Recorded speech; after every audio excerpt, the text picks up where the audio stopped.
Yo, what's going on, guys? And today we're doing what to expect from the New Orleans Pelicans this coming season. I want to hear right now. This is my season preview and prediction. I think the Pelicans in a deep Western Conference are easily a top 6 seed. And Zion Williamson, more athletic than ever, is going to have an MVP caliber season. Maybe I'm being overzealous. Maybe I'm being ostentatious. But guys, I want to hear your thoughts down below. Let's get right in today's video. And of course, as always, I got 3 questions for you guys I want to hear in the comment section. One, what do you think the New Orleans Pelicans record will be? As well as, what do you guys think, how far will they go in the playoffs? And finally, excluding players from the starting lineup, who do you think will be an X factor for the New Orleans Pelicans?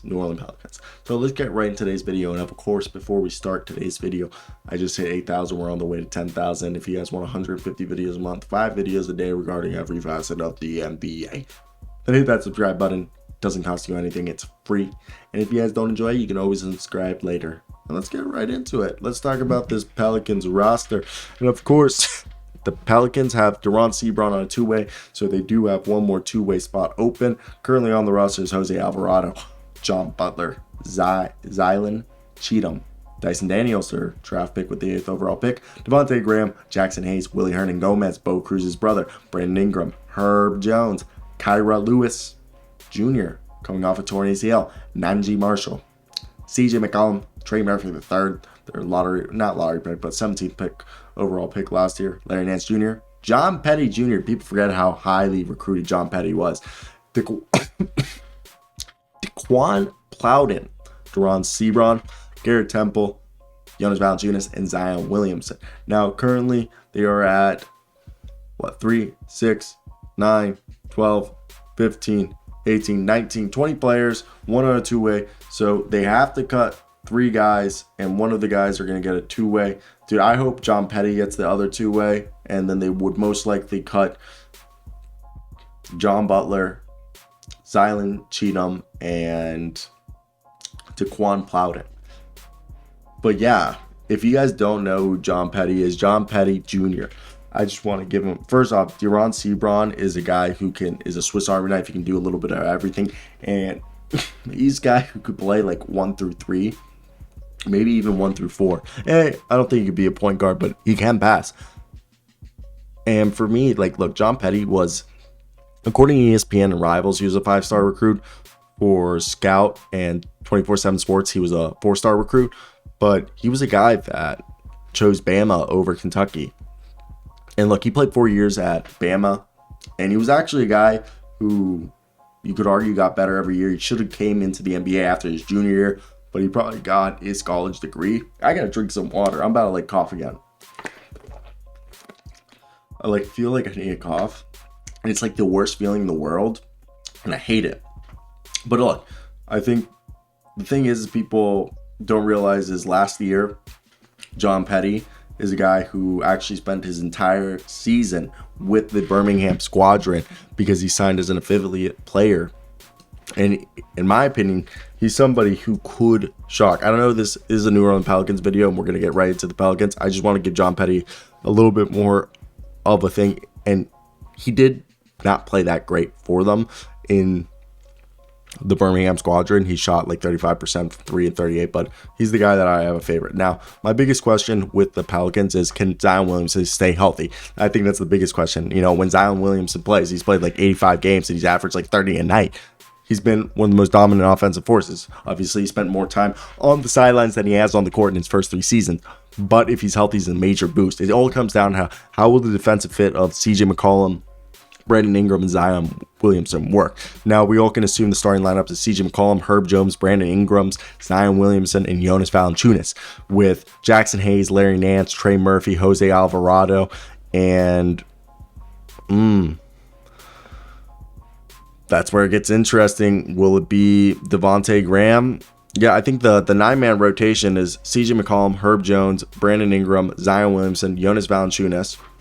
Then you go 6-man, probably going to be Jose. I don't know who's their 6-man. Tell me down below who you think is going to be the 6-man. But Jose Alvarado, Trey Murphy, Larry Nance, Jackson Hayes, Dyson Daniels. That's their 10-man rotation. Then you get to Devontae Graham, then Kyra Lewis Jr., then Najee Marshall, then Garrett Temple, then Willie Hernan-Gomez. That's the 15-man rotation right there. And then you got yourself Deron Sebron and John Petty on two ways. Okay. And for me, when you look at this, the center rotation's great with Jonas Valanciunas, Jackson Hayes, Larry Nance Jr., and Willie Hernan-Gomez all being able to play center. They're two guys who can only play centers are Willie Hernan-Gomez and Jonas Valanciunas. Then they have Jackson Hayes and Larry Nance who can play power forward and center. Then you got yourself Trey Murphy, Herb Jones, and Brandon Ingram all have, moonlighted at power forward before. So those are all guys with Jackson Hayes and Larry Nance who could come in behind Zion Williamson, who's going to be the starter. Brandon Ingram's primarily backed up by Trey Murphy and Najee Marshall. Then Herb Jones is going to probably be backed up primarily by, Devontae Graham and Garrett Temple. And, Deron Sebron and John Petty are both wings.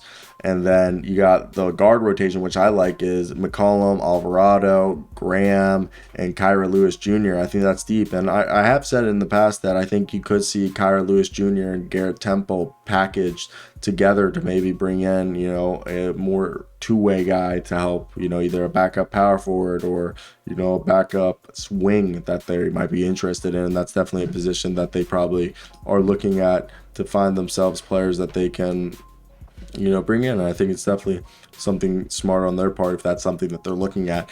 And again, I think this is a team that easily, it all comes down, they're going to be a top 6 seed in the West, and their playoff, how deep they go into the playoffs and how well they do in the regular season all comes down to their defense, okay? And I know you can say that for a lot of teams in the NBA, but with this team, okay, like I look at it, Jackson Hayes can play defense, Jonas Valanciunas can play defense, but they're more interior guys. I mean, Jackson Hayes can kind of go out on the perimeter, and Herb Jones is a great defender. Jose Alvarado, another great defender. Devontae Graham, when he tries, can be a good defender. Dyson Daniels is projected to be a great defender, a guy who can play 1 through 3, and I think definitely a guy that people need to be paying attention to. As well as the more you watch him, the more it's apparent of how dominant of a player that Dyson Daniels could be as a rookie. And I watch this and I truly do believe that this could be a year that the New Orleans Pelicans make some noise, and I think they're deserving of it, okay? Because for a while, I'll admit, they were arguably basement dwellers, and this was a team that took the threat of Zion Williamson potentially leaving very serious, and they made sure that they built a legitimate squad that could be for contention, and they just re-signed CJ McCollum. So I think everything over there is kumbaya, and I think that's something people aren't realizing. And I think this is a team that's definitely way deeper than some people want to admit, and that's where I want to hear your guys' thoughts down below. What do you guys think of this team?